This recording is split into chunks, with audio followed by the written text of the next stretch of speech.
제가 그 PPT를 준비한 건 다 하지 못했는데 이걸 계속하지 않고요. 둘째 시간 다른 거를 준비를 했었거든요. 그래서 좀 저도 PPT 준비한 걸 다 못해서 조금 아쉽기는 하지만 그냥 제 마음에 있었던 계획대로 두 번째 시간에는 그 용서에 대해서 좀 같이 생각을 해봤으면 좋겠어요. 우리 누구나 다 중요한 문제고 용서를 받아야 될 필요도 있는 것이고 용서를 또 해야 될 필요도 있는 것이 우리 사람 사는 것이기 때문에 우리가 말씀을 통해서 이 용서의 문제를 좀 오늘 나누고 싶습니다. 그 구약 성경에는 예수님을 예표하는 인물들이나 예수님하고 관련된 이 사건들, 예수님하고 연관된 그 예표하는 사건들이 굉장히 많이 있지 않습니까? 예를 들어서 요셉 같으면은 애굽의 종으로 팔리고 그런 일부터 해가지고 여러 가지가 예수님을 예표를 하고 그러는데 그 야곱의 12 아들들 중에 예수님께서 유다의 지파로 오시잖아요. 유다는 그럼 예수님에 관해서 어떤 것을 예표하나 이런 생각을 한번 해보게 됩니다. 이 창세기 37장에 보면은 야곱의 약전이 이러하니라 해서 야곱에 관한 말씀이 창세기 후반에 대부분을 차지하고 있잖아요. 그러니까 야곱 집안의 이야기가 이제 37장부터 본격적으로 시작이 되는데 그 시작이 굉장히 불행한 일로 시작이 됩니다. 37장에 보면은 요셉이 야곱이 그 사랑하는 라헬로부터 얻은 열 아들을 낳고 나서 그렇게 오매불망 기다리던 라헬에게서 얻은 아들이 요셉이잖아요. 그래서 요셉에 대해서 아주 편애가 심합니다. 그리고 그래서 그 야곱의 나머지 아들들이 야곱의 사랑을 독차지 하더니 요셉을 시기합니다. 그래서 하루는 이제 자기들이 양을 치고 있던 곳, 그 집을 멀리 떠나서 있었을 때 거기까지 이제 심부름을 오죠. 요셉이 아버지 심부름으로 형들한테 오는데 거기서 형들이 모의를 해가지고 팔아넘기죠. 처음에 이제 구덩이에 던져 넣었다가 애굽으로 내려가던 미디안 상인들에게 이제 팔아넘깁니다. 요셉은 이제 결국 애굽에서 또 종으로 팔리게 되고 가족들에게는 이제 죽은 자로 잊혀집니다. 창세기 41장에 가면 이제 반전이 일어나죠. 그래서 감옥에 있던 요셉이 바로의 꿈을 해석하게 되고 하루아침에 히브리 죄수에서 애굽의 총리에 오르는 극적인 일이 생깁니다. 그리고 이제 바로의 그 꿈의 내용대로 7년간 풍년이 있다가 이제 기근이 옵니다. 그리고 이 기근이 너무 심해서 이제 애굽을 넘어서 가나안까지 기근이 오게 됩니다. 그래서 이 기근을 해결하고자 요셉의 형제들이 애굽에 내려옵니다. 양식을 구하기 위해서 요셉의 형제들이 와서 요셉 앞에 씁니다. 요셉이 애굽의 총리가 누구인지를 이제 알 리가 없죠. 요셉의 입장에서 생각해 보면은 이제 생사여탈을 쥐고 있는 거잖아요. 이 기근 속에서 식량을 갖고 있고 그런 또 권력이 있는 입장에서 아주 이 형제들의 이 비정한 이 처사에 대해서 복수할 수 있는, 갚을 수 있는 그런 기회가 온 것입니다. 요셉이 자기를 드러내지 않고 형제들을 계속 테스트를 하죠. 처음에는 시몬을 볼모로 잡고 가서 동생을 데려오라고 합니다. 베냐민을. 근데 이제 이 형제들이 양식을 가지고 올라가서 이제 버티는데 이제 결국 식량이 떨어지고 야곱이 아들들한테 다시 애굽에 갔다 오라고 채근을 합니다. 근데 이 형제들이 말도 꺼내지 못하죠. 야곱이 이제 요셉이 없어지고 나니까 누구한테 집착하느냐면 베냐민한테 집착하는 거예요. 그러니까 형제들이 식량을 생각하면 애굽에 내려가야 되는데 베냐민 없이 오면 안 된다고 했기 때문에 그렇게도 못하고, 또 양식을 얻어오라고 또 채근하시는 아버지 앞에서 아주 그 진퇴양난인 상태죠. 그때에 이제 장자 루벤이 말을 하지만 이제 야곱이 승낙하지 않았고, 이제 이어서 유다가 나섭니다. 그 유다가 나서서 하는 말이 한번 볼까요? 창세기 43장.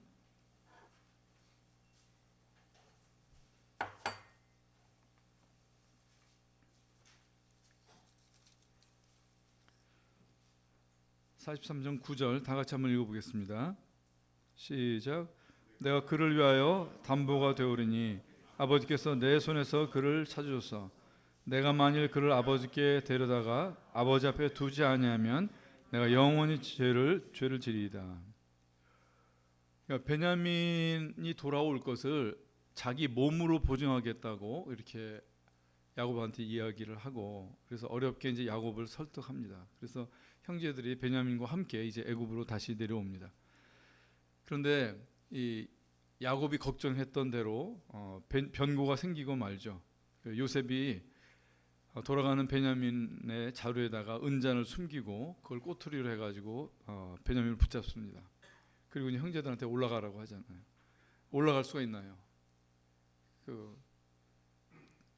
같이 와야 될 베냐민이 없는데 어떻게 이제 야곱에게 올라가겠어요? 그러니까 이제 모든 사람이 사실 이제 위태한 상황이 되죠. 베냐민도 위태하고 또 야곱도 위태한 그런 상황이 되고 말았습니다. 그런데 이제 이것이 유다에 의해서 해피엔딩으로 바뀝니다. 유다가 이 베냐민을 붙잡은 요셉한테 나가서 이렇게 얘기를 하죠. 한번 다 같이 찾아보겠습니다. 44장으로 가보시고요. 창세기 44장 30절 30절과 이게 좀 길어서 제가 그냥 읽을게요. 30절부터요.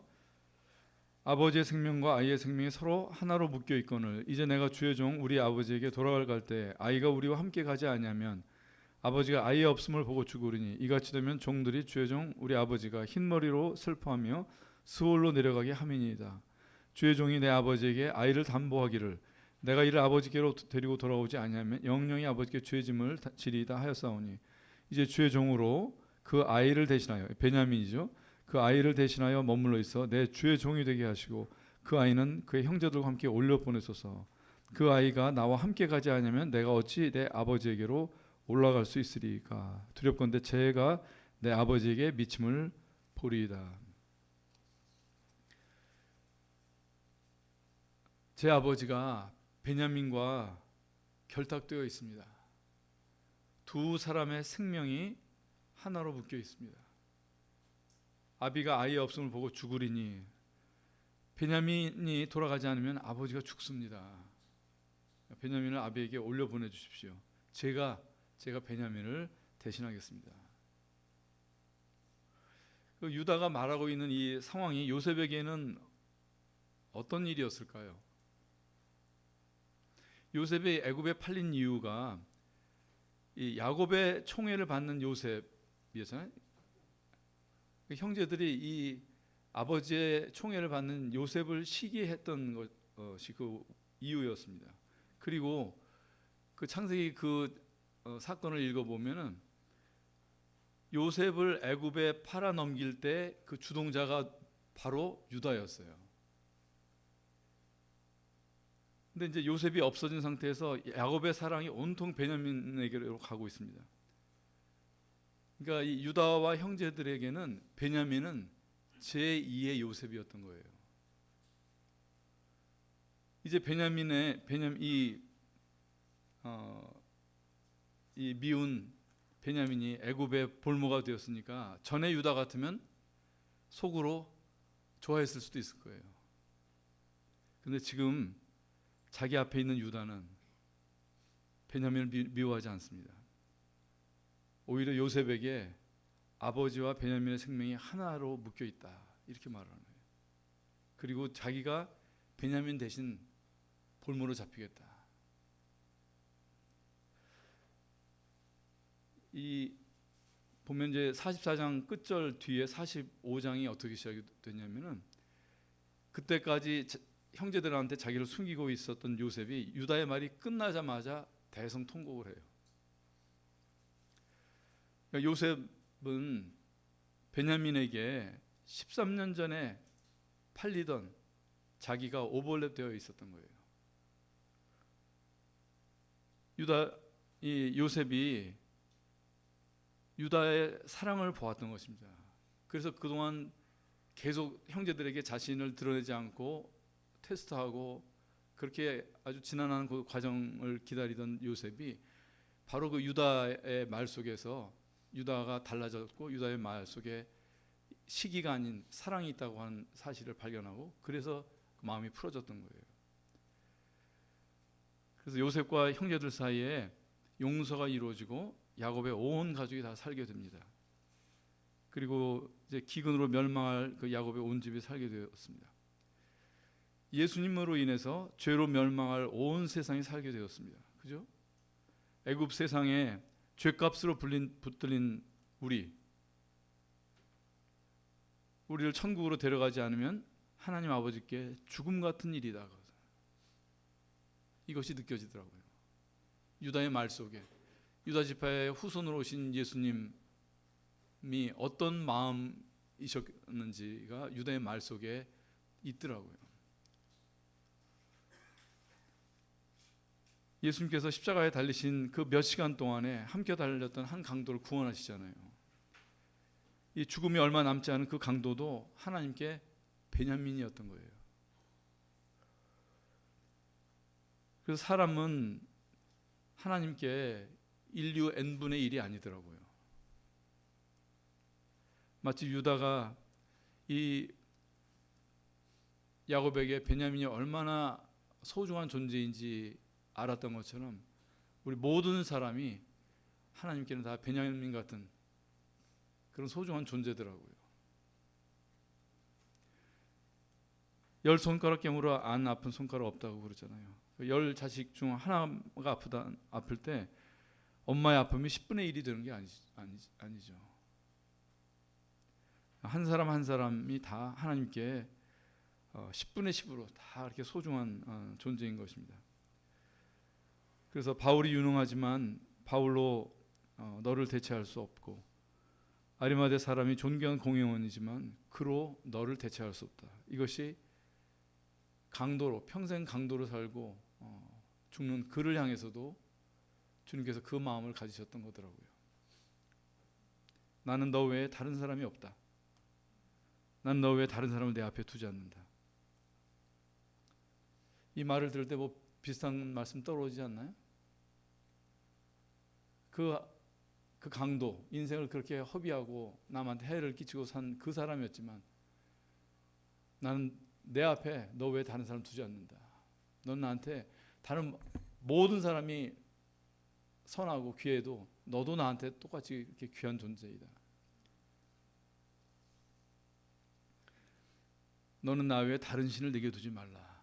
10계명의 1계명입니다.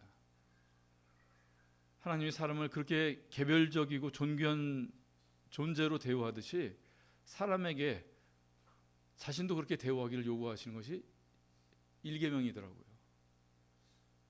하나님은 안 하시면서 우리한테만 요구하시는 그런 것이 10계명이 아니고 하나님이 우리한테 친히 하시는 것을 우리한테도 거기에 상응하는 것을 요구하시는 것이 계명이더라고요. 그래서 하나님 계명이라고 하는 것이 우리를 괴롭게 하고 골탕 먹이려고 하시는 것이 아니라 하나님의 마음인 것이고 하나님이 우리를 인격적으로 대하고 사랑하시되 우리 하나님이 그런 분이신 것을 알면은 거기에 합당한 반응이 나오는 것, 그것을 모아놓으면 그것이 10계명이라고 하는 것이죠. 사람을 우리가 존귀하다고 하잖아요. 근데 이 존자는 높다는 뜻이고요. 귀도 높다는 뜻입니다. 사람은 높고 높은 존재이다. 사람은 하나님으로부터 유래하였기 때문에 그렇습니다. 그래서 어떤 사람을 볼 때 내가 미워할 이유가 많다고 하더라도 그 사람이 가지고 있는 고유한 신적인 존귀함에 비해서는 다 미미한 것들이더라고요. 이 유다의 말에 이 말이 있잖아요. 아비의 생명과 아이의 생명이 결탁되었거늘.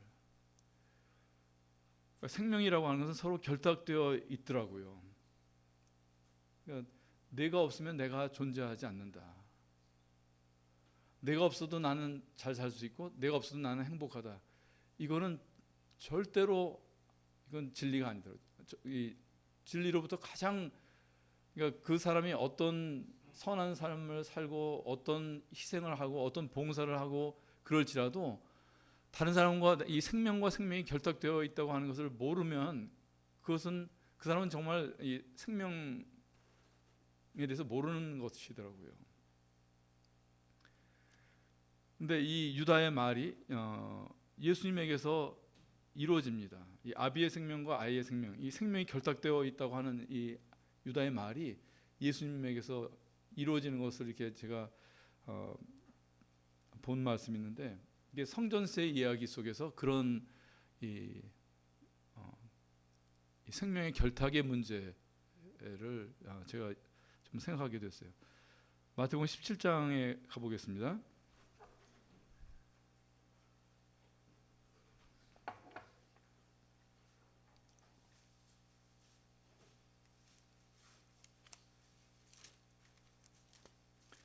마태복음 17장 24절부터입니다.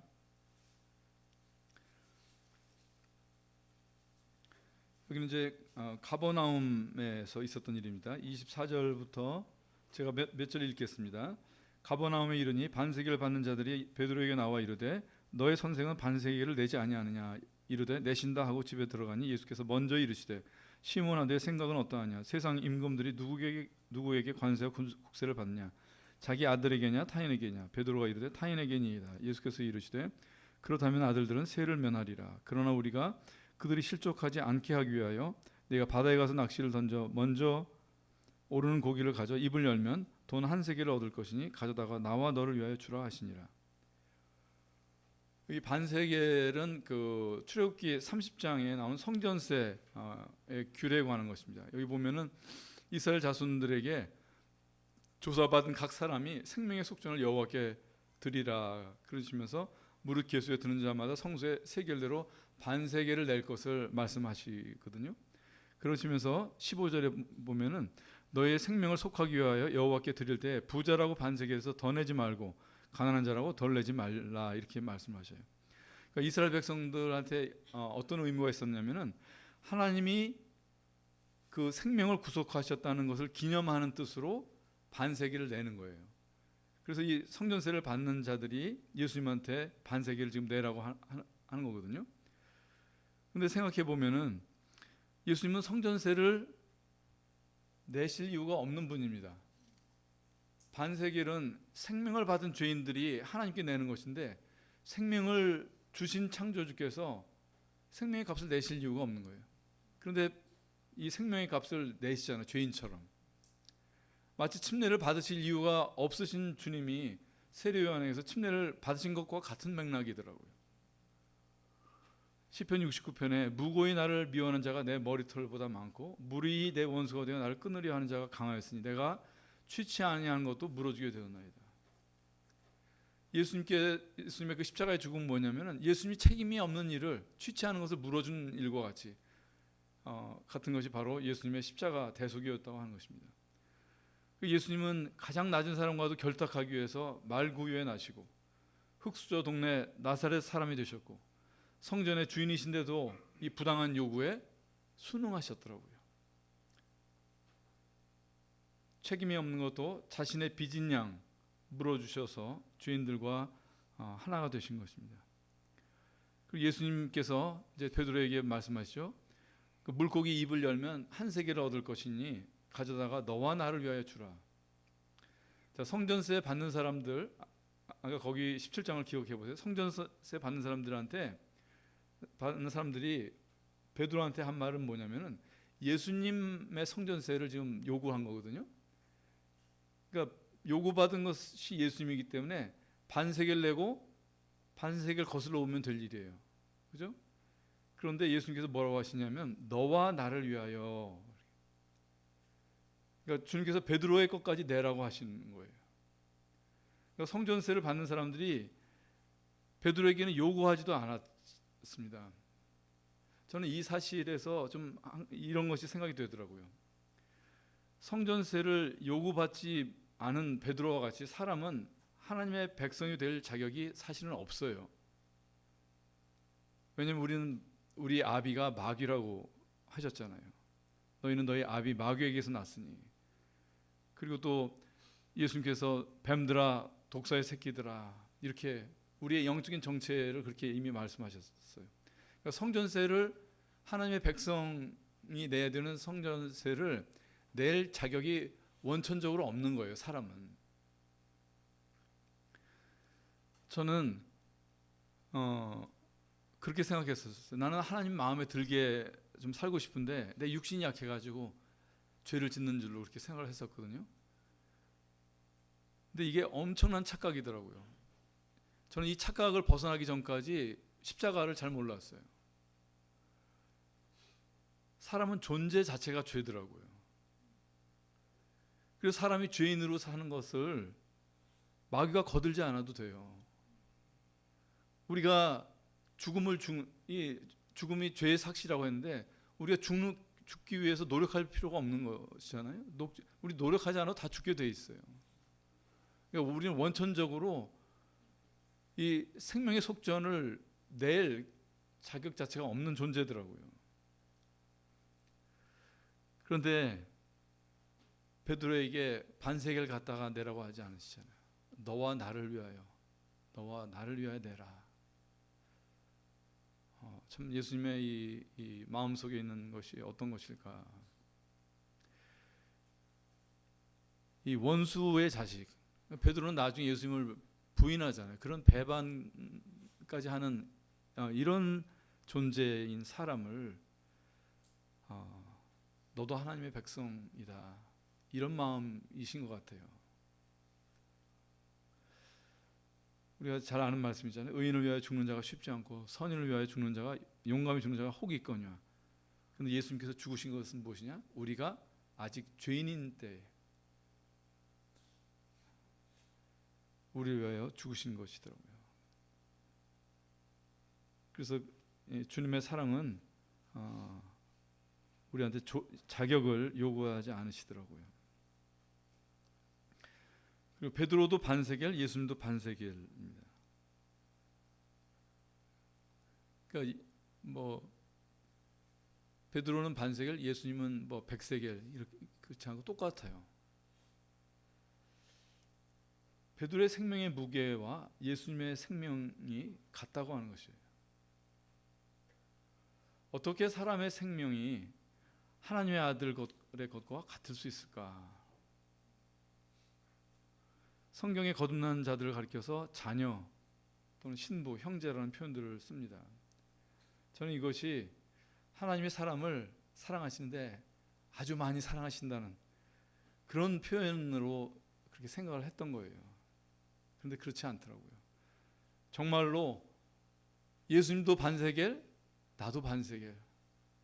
내가 예수님과 동급이라고 하는, 이거 참 생각하기가 좀 불경스러운 그런 것일 수 있는데 정말 그렇더라고요. 우리가 대상이 너무 크면 사실 잘 못 느끼거든요. 예를 들어서 코끼리가 어느 정도 큰가, 그건 우리가 눈으로 들어오는 크기고 우리가 만질 수 있기 때문에 가늠할 수가 있어요. 그런데 은하계가 얼마나 큰가, 그거는 크다고 우리가 말을 하지만 그 말은 굉장히 추상화되어 있는 거예요. 우리가 느낄 수 있는 그런 크기가 아니기 때문에 그렇거든요. 마찬가지더라고요. 복음의 크기, 하나님의 사랑의 크기, 십자가의 이 무게, 이건 실제로 우리가 그것을 느낄 수 있을 만한 그런 것이 아니더라고요. 예수님께서 부활하시고 막달라 마리아를 만나시잖아요. 그리고 제자들에게 전하라고 하신 말씀에 보면은 너는 내 형제들에게 가서 이르되 내가 내 아버지 곧 너희 아버지 내 하나님 곧 너희 하나님께로 올라간다 하라. 그러니까 예수님께서 하신 말씀이 진실하다고 하는 것을 이 부활하신 주님께서도 또 이렇게 확증을 하시는 거예요. 이제 하나님이 나의 아버지만 아니라 너희의 아버지다. 사람으로 하여금 하나님을 아버지로 부르는 자들이 되게 하신 것이에요. 그러니까 예수님과 구원받은 자들이 동급인 거예요. 그래서 우리를 형제라 부르기를 부끄러워 아니하시는 거거든요.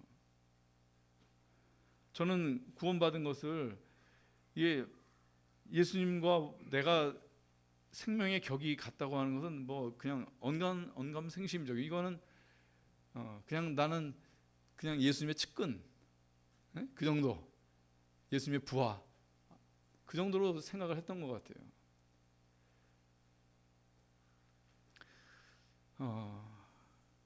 그런데 우리 잘 아는 말씀이잖아요. 영접하는 자 곧 그 이름을 믿는 자들에게는 하나님의 측근들이 되는 권세를 주셨나요? 하나님의 자녀들, 하나님의 아들들 되는 권세를 주셨더라고요. 예수님을 믿고 거듭났다고 하는 것은 하나님 아들들 되는 것입니다. 더할 것도 없고 덜 해서도 안 되는 것입니다. 왜냐하면 십자가에서 천사가 죽은 것이 아니에요. 하나님의 아들이 죽었습니다. 하나밖에 없는 예수님이라고 목숨이 인자이신 예수님이 목숨이 여러 개가 있었던 게 아니라 하나 유일한 생명을 나를 위해서 내신 거더라고요. 그래서 십자가가 무엇이냐? 십자가는 사람의 가치를 하나님의 아들로 매기신 그런 일이더라고요. 그래서 구원받은 것을 하나님 아들 되는 것, 아유 제가 어떻게 감히 그런 생각을 그렇게 될 수 있나요? 이것은 겸손이 아니라 무지입니다. 십자가에 대한 무지더라고요. 우리가 생각해 보면 이 결탁이라고 하는 것은 격이 같아야 되더라고요. 사람이 요즘 그 개나 고양이 데리고 살지만 결혼은 하지 않잖아요. 그죠? 왜냐? 아무리 사랑하고 예쁘고 그래도 생명의 격이 다르기 때문에 그렇거든요. 예수님이 죄인과 결탁하기 위해서 인자로 오신 거예요. 그리고 이제 사람으로 하여금 하나님의 아들과 결탁할 수 있게 하기 위해서 하나님 아들들 되게 하신 거더라고요. 그것이 부활이 갖는 의미고 부활이 우리한테 주는 복음이에요. 베드로의 생명의 값도 반세겔, 예수님도 반세겔. 임채만의 생명의 값도 반세겔, 예수님도 반세겔. 그리고 올라온 물고기 입에서 나온 것이 한 세겔짜리 동전이었습니다. 베드로와 예수님이 각각 반세겔 낸 것이 아니라 한 세겔로 붙어 있더라고요. 베드로가 주님과 떼어줄 수 없다고 하는 뜻이 읽혀지더라고요. 이게 뭐 어려운 얘기가 아니라 우리 그냥 삶에서 우리가 쉽게 알 수 있는 거 있어요. 부모 자식 간의 관계가 한 세겔이에요. 그죠? 뗄 수 없는 거잖아요. 그러니까 서울 사는 자식이 아프면은 구미에 사는 엄마가 같이 아파요. 그죠? 그 자식이 죽으면 그 산소에 가서 묻나요? 가슴에 묻잖아요. 이게 결탁되어 있기 때문에 그래요. 생명이 결탁되어 있는 것이라서. 그래서 우리가 생명을 받았다고 하는 것은 하나님과 결탁되었다고 하는 것이고, 우리가 생명이 있는 존재로 산다고 하는 것은 다른 이들과도 이 생명의 결탁을 아는 자로 생명을 서로 생명이 엮여서 사는 것이 진리의 사람들이라고요. 그리스도의 사랑이 바로 이 결탁의 사랑입니다. 그래서 십자가는 내가 그리스도와 함께 죽은 사건이에요. 저는 이 십자가를 이러한 사랑으로 알지는 못했어요. 그냥 혜택으로 알았었어요. 예수님이 내 죄를 위해서 내 모든 죄를 다 그 대속하신 그런 어떤 죄사함의 혜택으로 알았었습니다. 그렇기 때문에 저는 오랫동안 하나님과의 관계가 사무적이었어요. 그래서 어떨 때는 막 율법적으로 해가지고 하나님 마음에 들게 해보려고 하다가 또 안 되면은 그냥 아예 정반대로 해가지고 나는 은혜를 아는 사람이고 은혜로 난 구원받았다 해가지고 율법 폐기주의 같은 그런 삶을 또 살기도 했었습니다. 그리고 주님의 이 결탁적인 궁극의 모습은 무엇을 지금 사실 그 지향하고 있냐면 바로 교회와의 결탁입니다. 교회와의 관계. 그러므로 사람이 부모를 떠나 그 아내와 합하여 그 둘이 한 육체가 될지니 하시는 것이 바로 그리스도와 교회의 결탁. 그것을 말씀하시고자 그거를 실물 교육을 하시고자 우리한테 결혼이라고 하는 그 제도를 주신 거잖아요. 아담은 이제 오실자의 표상이라고 하신 대로 그리스도가 연합한 신부가 바로 교회입니다. 그래서 사람이 부모를 떠나라고 할 때 여기서 사람이라고 하는 건 독립적인 상태의 존재예요. 그런데 그 아내와 합하여 하나가 될지라 할 때 그 남편, 아내와 합하여 합하게 되는 이 남편이라고 하는 것은 의존성 있는 존재가를 말하는 것이더라고요. 그러니까 신랑은 더 이상 독립적인 존재가 아니에요. 그러니까 사람, 그냥 남자로 있을 때는 독립적인 존재거든요. 그런데 남편이 되었다, 신랑이 되었다고 하는 것은 이제 신부 없이는 신랑의 역할을 할 수가 없고 신부가 있어야지 그 존재가 의미가 있는 것이 됐다고 하는 것이 바로 이 그리스도와 교회의 결합인 것이거든요. 우리 주님에 대해서 구약으로 돌아가 보면 주님께서는 자신을 스스로 있는 자 그러시잖아요. 출애굽기 3장에 보면은 모세한테 나는 스스로 있는 자니라 그러시잖아요. 그러니까 이 여호와라는 이름의 주님은 다른 존재의 협력이 불필요한 존재셔요. 그러한 존재로서의 하나님이셔요. 그런데 이제 마태복음을 오셔서 죽으시고 부활하시고 이제 자신의 신부인 교회를 내신 이 예수님은 별개로 존재할 수 없는 그런 분이 되신 거더라고요. 제가 이 아내와 한 세겔로 묶여 있다고 하는 것을 이제 느낀 일이 있는데 그 아내가 이제 코로나 초기에 많이 사람들이 죽었잖아요. 그때 치료법도 어떻게 해야 되는지도 몰랐고 또 시간이 가면서 이제 그 코로나균이 좀 약화가 됐지만 그 전에는 굉장히 그 우한 폐렴에서 심했었잖아요.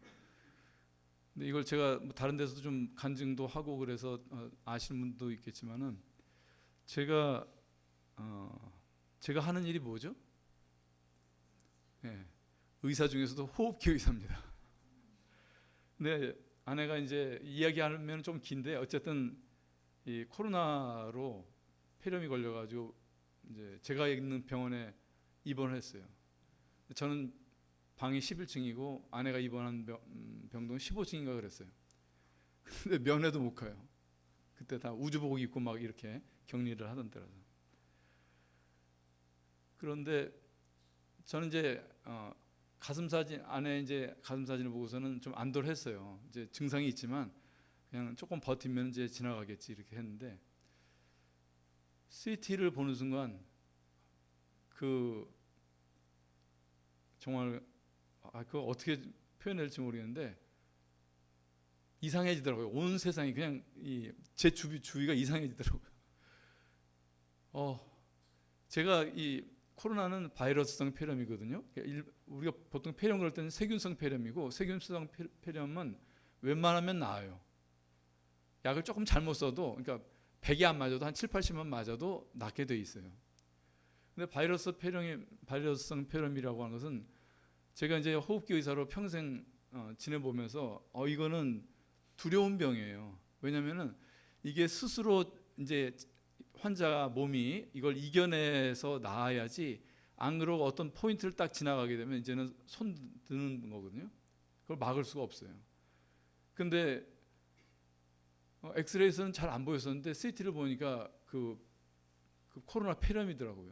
그걸 보는 순간에 그 안심하고 있었던 것이 다 이제 막 흔들려 버리고 뭐 정말 정신이 없더라고요. 왜 그 그림에 보면은 그 우스꽝스럽게 사람의 심장이 이렇게 너무 놀랐을 때 이렇게 밖에 튀어나가는 것 같은 꼭 그런 상태더라고요. 완전히 그냥 그때 제가 제 존재가 흔들리더라고요. 존재가.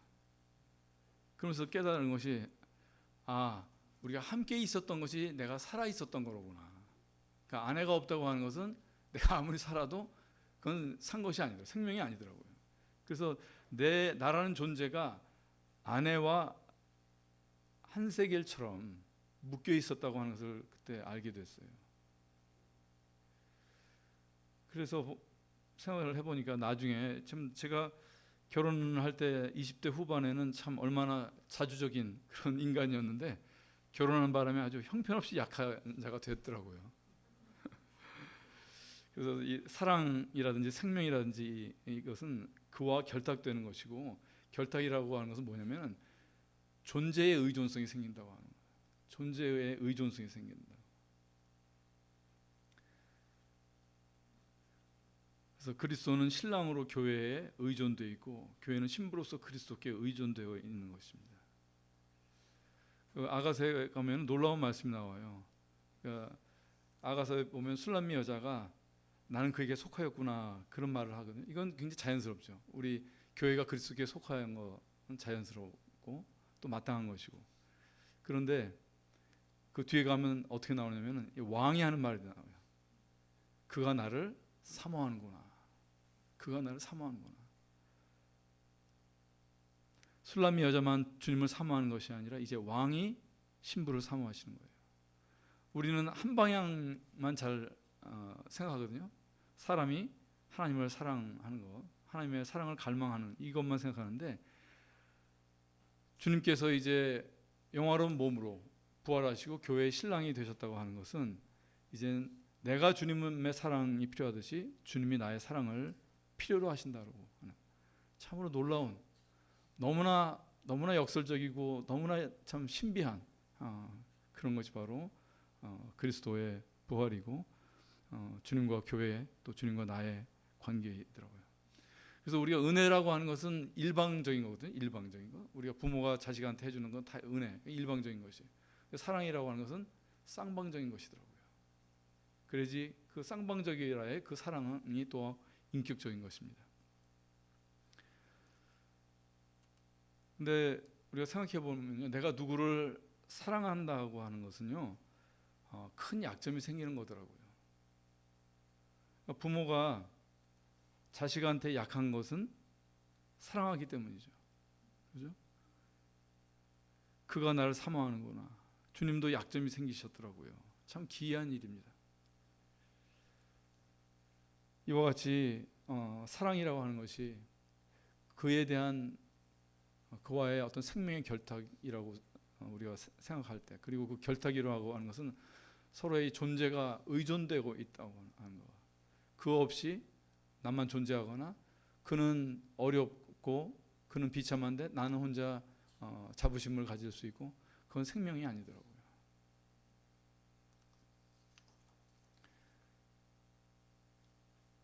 그래서 교회가 머리이신 그리스도에게까지 그렇게 충만하게 성숙하는 원리를 이 지체들의 연합에 두셨잖아요. 그래서 지체들과 연합되고 상합되는 것은 선택할 상황이 아니라 우리가 정말 생명이라고 하는 것이 다 이렇게 그물코 같이 연결이 되어 있고 결탁되어 있다고 하는 것을 우리가 이해를 한다고 하면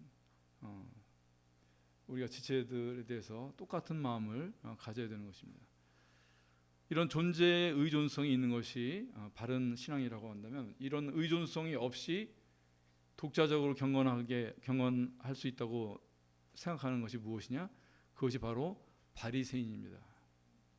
다른 사람들한테 약점을 안 잡히려고 하고 독자적인 경건을 추구하고 교회와 상관없이 경건하게 살 수 있다고 생각하는 것. 이건 어떻게 보면은 사실 더 열심일 수가 있고 더 진지하게 보일 수 있거든요. 근데 그것은 아니에요.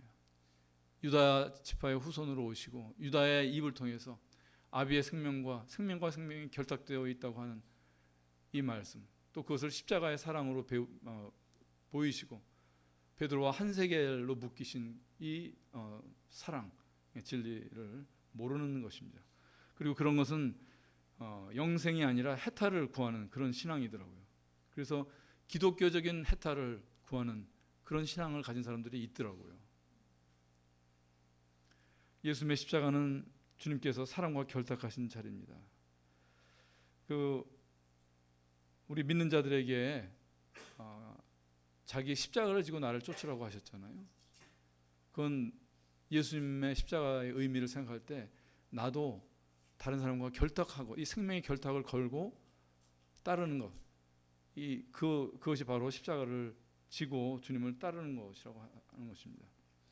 그 십자가를 짓는다고 할 때 아까 첫 시간에도 제가 말씀드렸지만 십자가에서 예수님이 하신 7마디 말씀 중에 제일 첫 번째가 뭐냐면 용서잖아요. 용서. 우리가 십자가를 지고 주님을 따른다고 할 때 우리가 먼저 살펴봐야 될 것은 뭐냐면은 용서를 살펴봐야 됩니다. 내가 용서해야 될 것을 남겨둔 채 교회를 섬긴다고 하고 또 사람들을 사랑한다고 하지는 않는지, 제일 먼저 말씀하신 십자가에서 말씀하신 바대로 우리가 십자가를 지는 데 있어서 제일 먼저 선결해야 되는 것이 바로 용서의 문제더라고요. 제 마음에 오래된 감옥이 있었습니다. 마음에 안 맞는 사람들을 가둬두고 또 마음에 들게 잘하면 다시 놓아주고 하는 아주 바쁜 그런 감옥이었어요. 구원받고 나서 그 감옥이 많이 한산해졌어요. 직장에서 미운 사람이든 교회에서 좀 껄끄러운 지체든지 간에 더 이상 사람들을 오래 가두진 않았습니다. 잠시 좀 그러긴 했지만 오래 가두진 않았어요. 그런데 그 감옥에 딱 한 사람 남겨두고 있었어요. 가장 멀고 어두운 구석에 놓고 오랫동안 외면했었습니다. 저는 악한 아들이었습니다. 제가 중학생 때부터 지금까지니까 거의 50년을 아버지를 마음 안에 이렇게 미워했습니다. 아버지에게 원망하고 또 멸시를 품었고 그다음에 늘 표정 없이 대했었어요. 제가 겉으로는 멀쩡해 보이죠. 그리고 뭐 남들 다 요즘 대학 가고 싶은 사람들이 선망하는 그런 직업을 갖고 있고 그렇지만 제 그 인생의 1, 2, 3, 4장에 제 1장 제가 태어난 가정에서의 또 이 어려움과 또 수치스러움과 또 그 실패와 그런 속에서 저한테 생긴 이 열등감 이런 것도 시간이 모자라서 오늘 다 못 나눴는데요.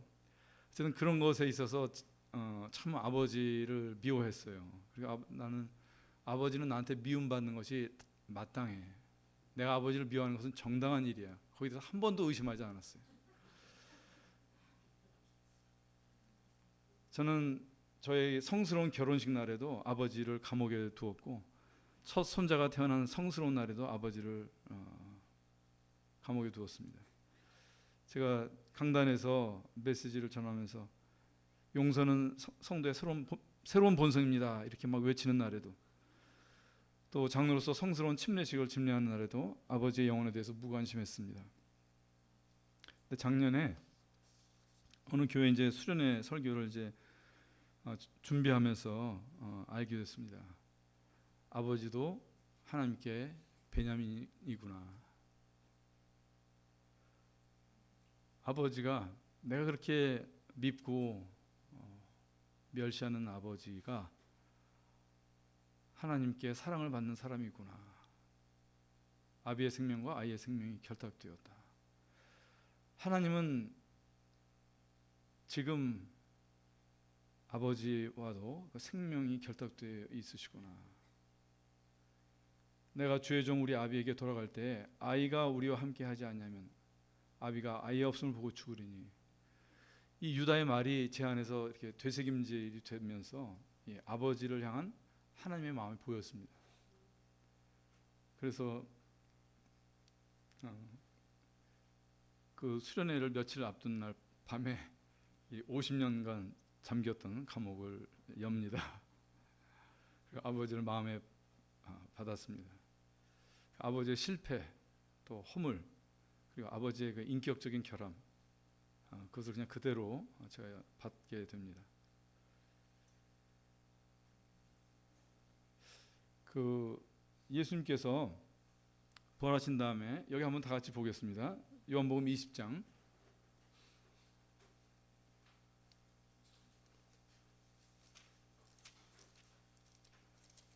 20장 그 부활하신 다음에 제자들에게 하신 말씀, 아까 첫 시간에 잠깐 나왔었는데요.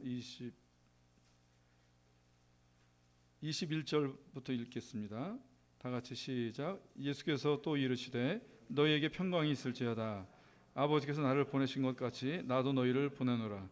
이 말씀을 하시고 그들을 향하사 숨을 내쉬며 이르시되 성령을 받으라. 너희가 누구의 죄든지 사하면 사하여질 것이요 누구의 죄든지 그대로 두면 그대로 있으리라 하시니라. 23절에 보면은 너희가 죄를 사하면 사해지고 죄를 그대로 두면 그대로 있다. 이것이 무슨 뜻인가? 이거 잘못 이해하면은 마치 죄에 대한 어떤 사명권이 사람한테 있는 것처럼 오해할 수 있잖아요. 근데 이런 뜻이 읽혀지더라고요. 뭐냐면은 이제 용서 나한테 넘기지 말라.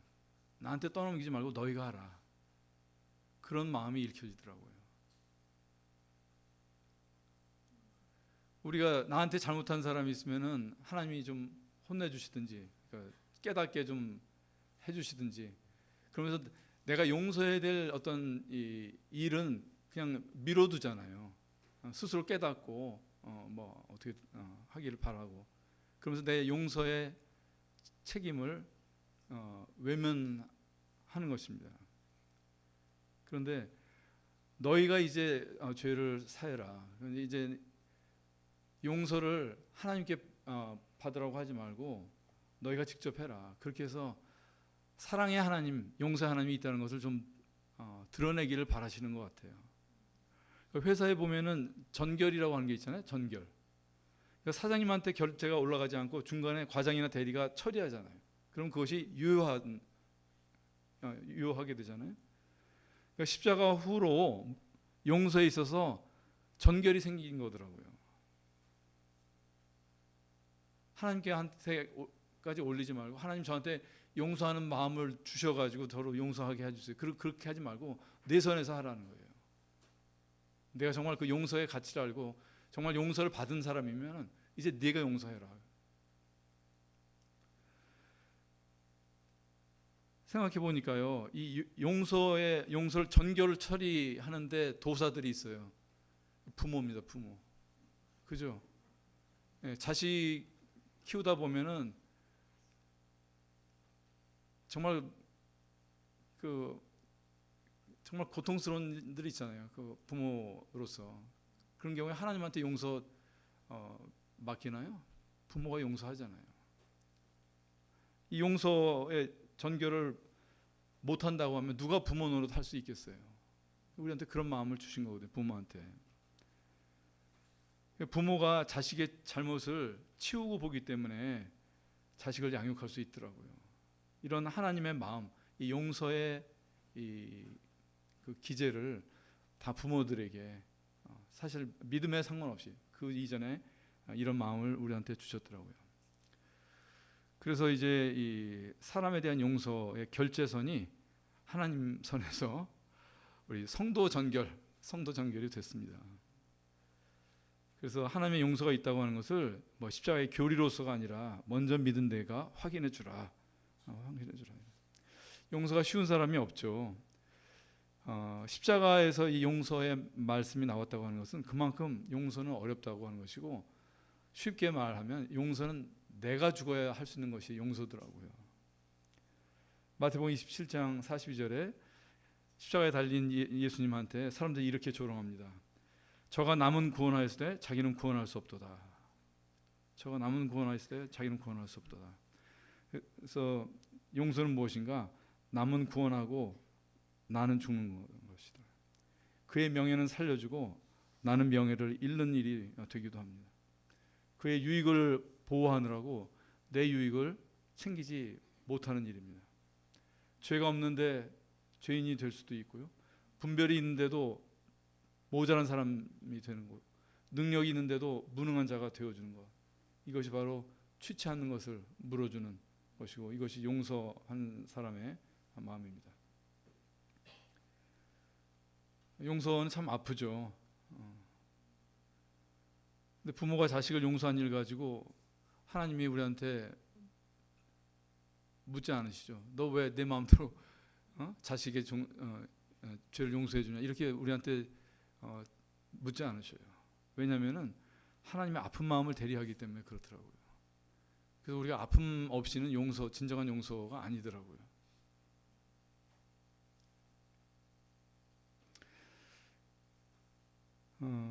이 말씀을 읽고 이제 마치도록 할게요. 그리스도께서 약하심으로 십자가에 못 박히셨으나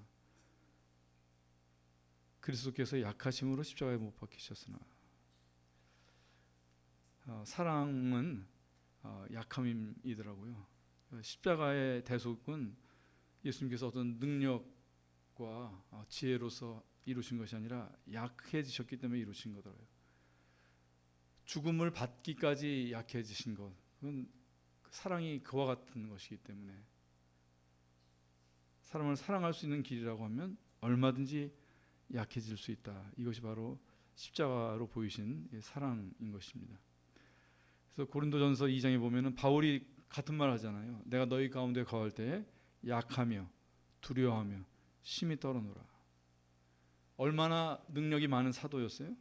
서신서 10몇 개를 쓴 계시를 받은 사람이었고 3층천 경험을 가진 사람이었지만 성도들 가운데 거할 때 약하고 떠는 자로 살았다고 하는 것입니다. 그러니까 우리는 약한 만큼 사랑할 수 있고, 또 약한 만큼, 내가 약한 만큼 남을 이해하고 용서를 할 수 있더라고요. 그리고 이 결탁의 문제, 약한 사람이 다른 사람과 결탁할 수 있더라고요. 힘이 있고 돈이 있고 지위가 있는 사람들이 다른 이와 연합하는 것은 그 힘에 의해, 힘의 논리 속에 그렇게 보이는 것뿐이지 생명의 결탁은 이루어질 수 없습니다. 생명의 결탁은 겸손한 자, 약한 자에게 가능한 것입니다. 제게 있었던 그 50년의 그 감옥은 아버지를 가둔 것이었지만 또 그것 자체가 저에게도 감옥이었더라고요. 그래서 우리가 생명의 결탁이 없으면 우리는 서로에게 감옥이 될 수 있습니다. 야곱의 집안에 13년간의 감옥이 있었어요. 팔린 요셉도 13년간 감옥과 같았고, 요셉을 판 형제들도 다 마찬가지였습니다. 그러나 이 감옥을 연 것은 바로 유다였고, 그것은 아비와 아이의 생명은 결탁되어 있다고 하는 것을 안 그의 사랑이었습니다. 우리는 누구나 베냐민 같은 존재가 다 있더라고요. 그래서 가족일 수도 있고, 직장의 누구일 수도 있고, 교회 누구일 수도 있습니다. 네, 나에게 있는 베냐민, 그도 하나님과 생명이 결탁된 사람인 것을 기억해야 하겠습니다. 그리고 예수님의 사랑을 생각할 때 나도 다른 사람들과 한 세계를 돼야 되겠다. 이런 우리 성도들이 됐으면 좋겠습니다. 이상입니다.